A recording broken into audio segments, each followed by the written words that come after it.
අපි දන්නවා අපි ජාතක කතාවක් කලන වටුව තනි වටුව දැලෙන් මිදෙන්න හැදුනට බේරෙන්න බැරුණා. වටුව ඔක්කොම එකතු වුණාම දැල උස්සවකට ගියා. ඕනෑම පුංචි මිනිස් සමුදායකට එකතු වුණාම වැඩ කරන්න පුළුවන්. අපිට මහා ධනයක් තියෙන දේශපාලන ව්‍යාපාරයක් තියෙනවා. අපිට මහා සම්පත් තියෙන දේශපාලන ව්‍යාපාරයක් තියෙනවා. හැබැයි අනිත් පැක්ෂ අභිභව යන වැඩ පිළිවෙලක් ප්‍රචාරක වැඩසටහනක් මැතිවරණ ව්‍යාපාරයක් අපිට මෙහෙවන්න පුළුවන්කම තියෙන මොකක් මතද? ජනතා විමුක්ති පෙරමුණ සාමූහික ව්‍යාපාරයක්. මේ සාමූහිකත්වයට මේ රට ගොඩනගන්න පුළුවන්. රටක් ගොඩනගන්න පුළුවන් තනිකර පුද්ගලයන්ට නෙවෙයි සාමූහිකත්වයට. කොවිලට් එකකට මහින්ද චින්තනය, වැසිකිළියටත් මහින්ද චින්තනය, හෝටලයටත් මහින්ද චින්තනය, ගුවන් පාලනයටත් මහින්ද චින්තනය, රොකට් එකටත් මහින්ද චින්තනය. මොකක්ද මේ? මේ සාමූහිකත්වය මේ මැතිවරණ සාමූහිකත්වය තියෙන කාගාවද?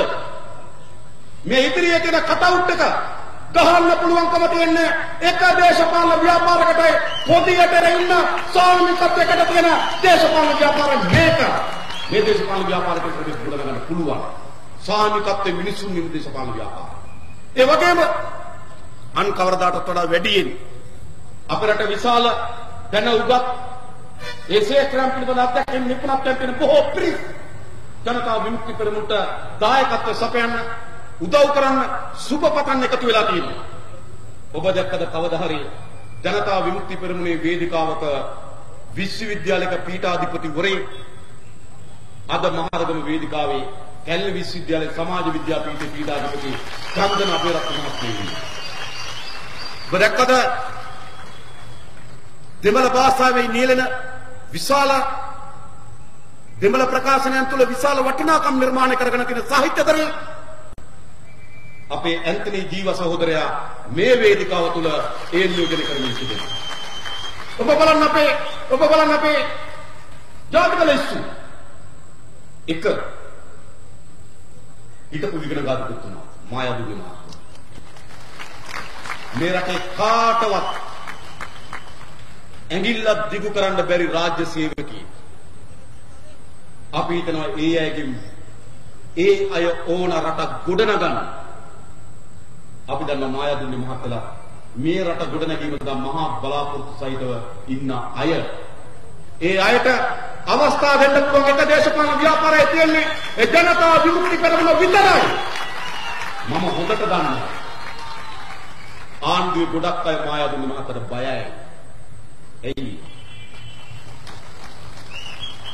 අපේ රටේ මූල්‍ය රෙගුලාසි පිළිබඳව, අපේ රටේ ව්‍යවස්ථා පිළිබඳව, අපේ රටේ අනපනත් පිළිබඳව, අපේ රටේ රාජ්‍ය පරිපාලන පිළිබඳව රාජ්‍ය සේවීන් උසස්ම නිලධාරියෙක්, අදූෂිත නිලධාරියෙක්, අවංක නිලධාරියෙක්, අඩුම තරමේ කකුල් දෙකේ පාවා නොදමන නිලධාරියෙක්. එහෙම අය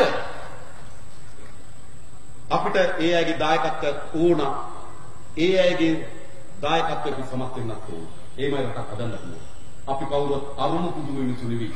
මේ ග්‍රහලෝක වලින් කාඩා පාත් වෙලා ඔක්කොම කරන්න පුළුවන් වගේ ඉන්න එහෙමයි නෙවෙයි. අපි දේශපාලන ව්‍යාපාරය. හැබැයි දේශපාලන ව්‍යාපාරයක දක්ෂකම මොකක්ද?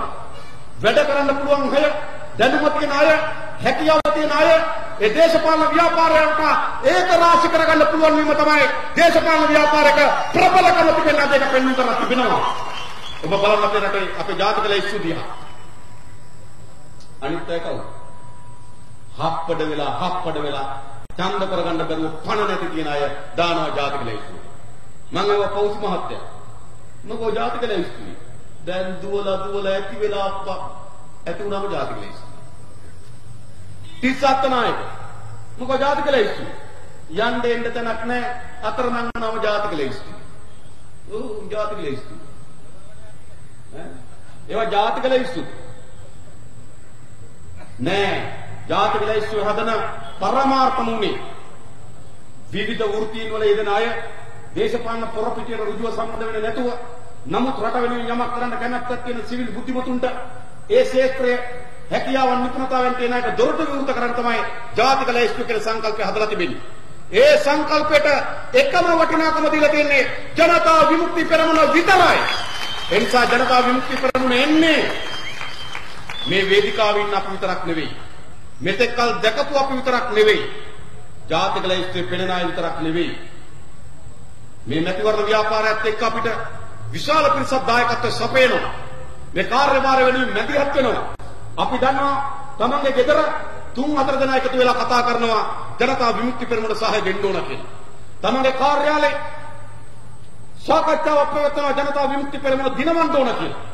ඒ නිසා මෙවර ජනතා විමුක්ති පෙරමුණ මේ රටේ ස්වේච්ඡාවෙන් ජනතාව මැදිහත් වෙලා ජයග්‍රහණය කරගෙන යන ප්‍රබලතම ඡන්ද ව්‍යාපාරයකට අවතීර්ණ වෙලා තියෙන සහතිකයි මේ ගමන වෙනස් කරන්න පුළුවන්. අපිට මොනවද සහතික කරනවා. මේක අපි ජයග්‍රහණය කෙලවර කරන්න ඕනේ.